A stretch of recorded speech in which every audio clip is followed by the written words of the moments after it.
Two things that make us different. One, the biology. Two, the disease of addiction. That is what we suffer from, not from a specific substance. I need you to understand the disease of addiction is anything and everything that allows us to escape our emotional pain at that moment. And some of the typical ones, when we give up drugs and alcohol, we gravitate towards a big problem in our society today: gambling. Food may become an issue. Sex under the guise of relationships. Going back and acquiring money, making us feel good about ourselves. Obsessing on work. I typically actually subjected myself to meetings. I substitute meetings for drugs. There again, not availing the opportunity for me to take care of my family. I put it under the guise of I'm doing something for me. I use this in place of a drug. I did not have balance in my life. And that's what we'll discover more about here. Balance is the challenge for us. So two things that make us different: our biology and our disease of addiction. Those that we call normies, those that don't have a substance abuse problem, they also have pockets of darkness. They've also had loss and tragedy in their lives. The difference is, when they do have a drink to knock the edge off of a bad day, they do not obsess and compulse upon it. They don't think about it, then do it till it stops working, and then find something new, which is our disease of addiction. Anything that takes us to Disneyland, we will stay there. We will love it till it stops working, and then we move on to the next people, place, or thing. That's just who we are. That's how we're wired. But we have an opportunity to do something about it. And hopefully this will start you on the journey to that. So we understand we suffer actually from the disease of addiction. We have a pockets of darkness. The normies have that also. But our biology is different, and they don't have that little teeny voice inside that you're going to know what I'm talking about if you suffer from the disease of addiction. When you have all these loved ones and caring people around you, you've done all these successful things, and this little voice says, you're not good enough. You're never going to be good enough. How could they love you? If they really knew how you felt inside, they would run. So you need to be quiet. You can't talk about how you feel, because they wouldn't understand. Then they would leave you too. But all the while, you don't believe that you deserve them in your life anyway. And you've proven that. You've proven that by the actions and the behaviors that you've done that have placed your life and others in jeopardy. When we connect to this, our spiritual connection and a higher power, it allows us to keep that voice quiet. It doesn't mean the toxins don't seep out from it. But we have other tools that we can do to alleviate those behaviors ever coming back that are detrimental to us and eventually lead us to our death. Next part of this equation, we need to come down here to emotional and physical pain. We've covered the emotional. Now I'm going to talk about the physical. This is for people who need a narcotic in their life. And once again, the whole program of recovery is based upon truth.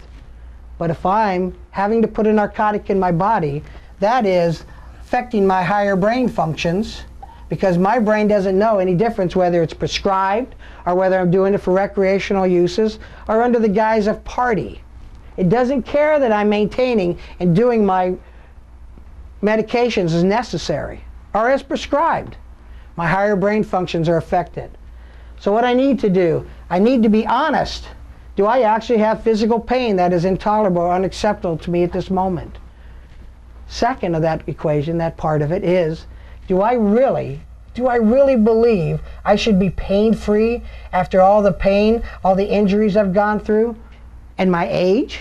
I'm going to have some pain. If you're looking to be pain-free, you're not being realistic. Second, have I tried everything other than a narcotic to put in my body? And I do mean everything.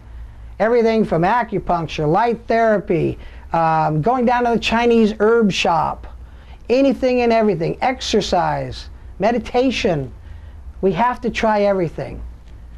And then we come down to the third part. I need to be able to differentiate between my emotional pain and my physical pain. If I'm stating I have a pain level of 7 at the time, I need to be able to say, you know what, my rotator cuff is actually hurting, but I'm in emotional pain up here, which means I'm crunching down, I'm feeling pain, I'm feeling anger, I'm feeling frustration, which would allow this to escalate. But we have the ability, through working with the spiritual connection, to alleviate the emotional part of it. We don't have to live in our pockets of darkness, all that guilt, shame, blame, disgust, and self-loathing. We're free from it when we connect to a higher power. This may drop down to a 6 or a 5 then. And maybe that is at a number, a pain level, which is acceptable or at least tolerable for us, where something else other than narcotic would work. But after doing all these things and making a concerted effort to be honest about it, we need to come down to, it just may be not enough. Maybe our pain level is such that we need a narcotic. So if we do, here's what we have to do. First and foremost, I get control of the medication out of my hand. Because if it says take 1, I'm going to take 2, just in case. Because that's how we're wired. I won't take a vitamin normally. If it says 1, I'll take 2 because it'll get me healthier quicker. That's just how we're wired. 2, I get the medication to someone who administered it appropriately on time as prescribed to me. And the moment that they don't give it to me prescribed, you know how we're going to think?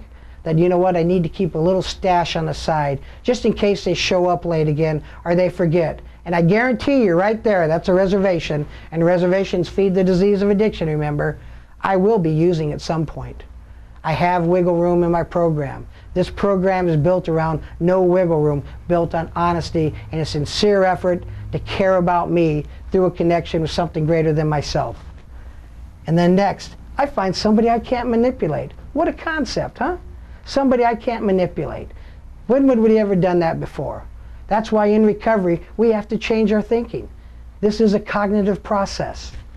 And next, I get it too. If I find myself sitting around waiting for my medications, watching my watch, waiting to take that pill, that saving grace for me, I believe, I'm in trouble. I'm in trouble.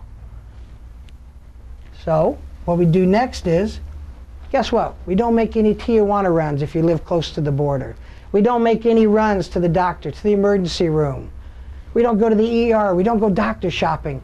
And we don't go next door to the neighbors and rifle through their medicine cabinet. That's a no-no. We don't do that anymore. This is about recovery. So if I find myself sitting around waiting for medication, looking to manipulate somebody, or planning a run to the doctor, to the ER, I immediately tell on myself, anything less is a reservation. And I will guarantee you, I promise you, that will cost you in the end. Thank you, and I hope you enjoy the next seminar.